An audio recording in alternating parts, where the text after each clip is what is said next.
Okay, see that screwdriver moving around in the center of the frame?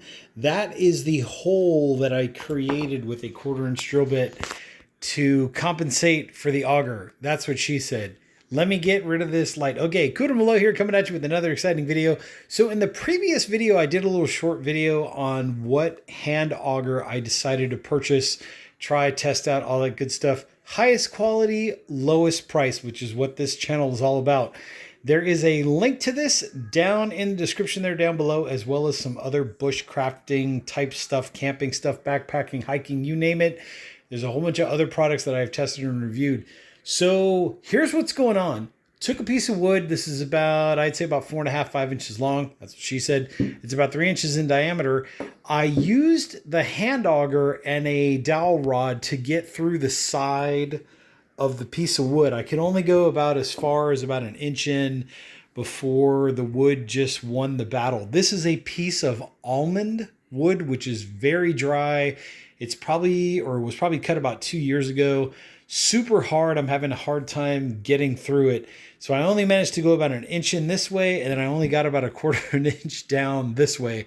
So that's why I used a 1/4 inch drill bit to kind of connect the two holes.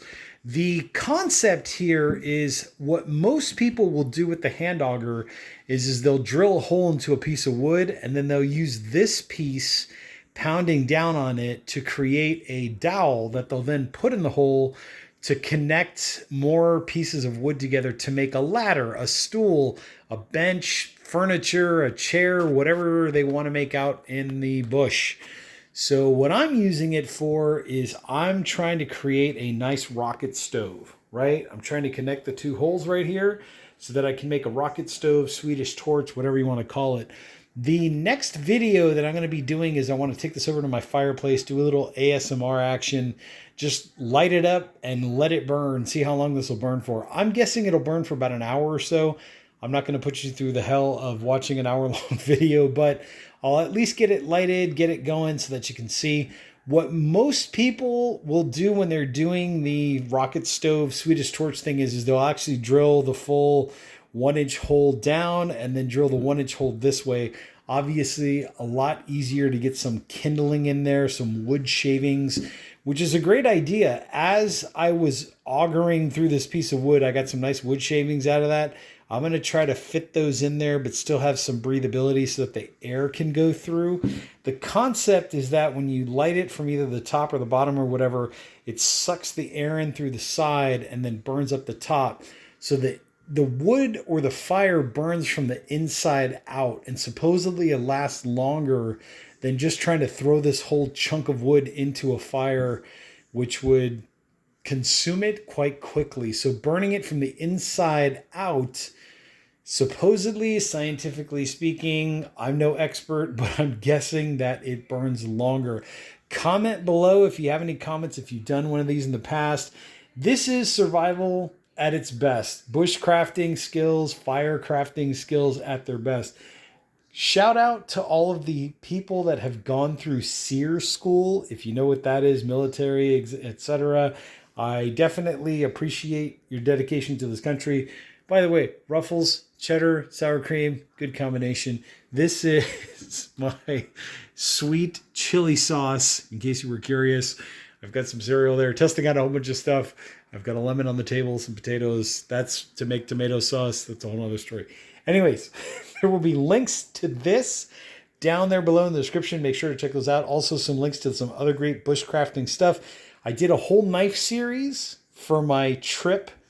This is a pre-trip knife test for the Esee Laser Strike, the L-Max or All-Max 50/50 from First Edge, and I also kind of showed what the Tanto FX from Sog Knives kind of looks like compared to the others. So definitely go through my playlists as well, lists plural, so you can kind of check out those videos. This will go into probably like a bushcrafting series, that kind of vibe.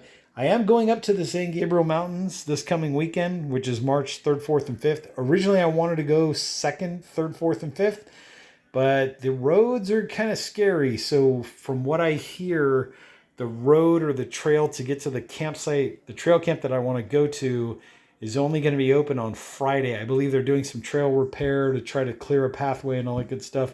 So stay tuned for those videos as well. I'll try to do those at the end of my trip as soon as I possibly can when I get back to civilization, post up those videos.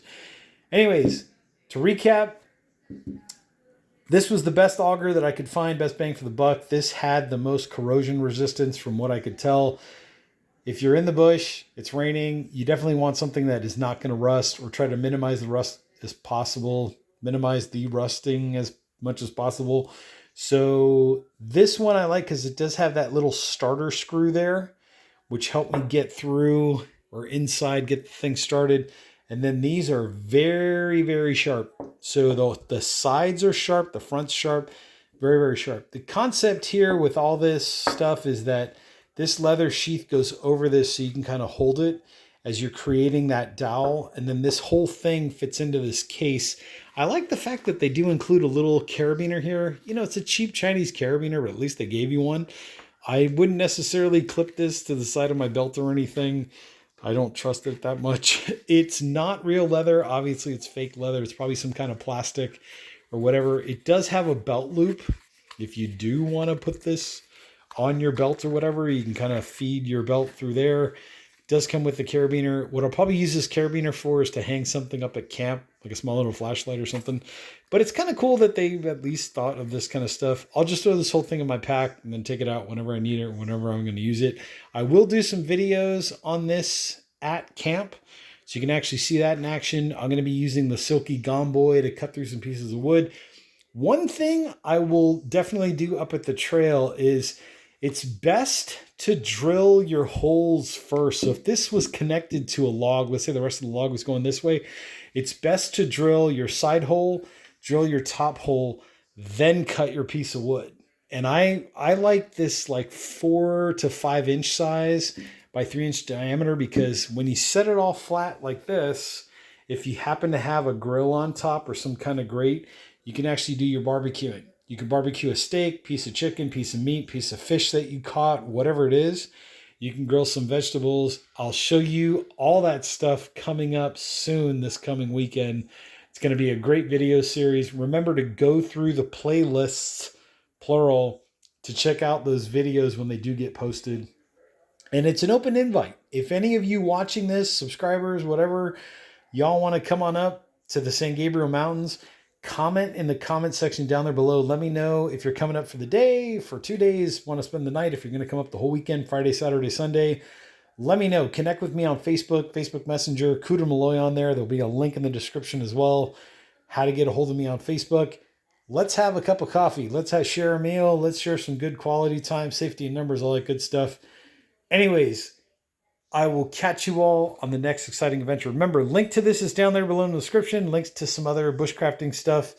I will not put a link to the ruffles. You know where to buy ruffles. Catch you all on the next exciting adventure. If you're curious, the next video after this one should be a nice ASMR video of this thing on fire and burning from the inside out. So stay tuned for that video.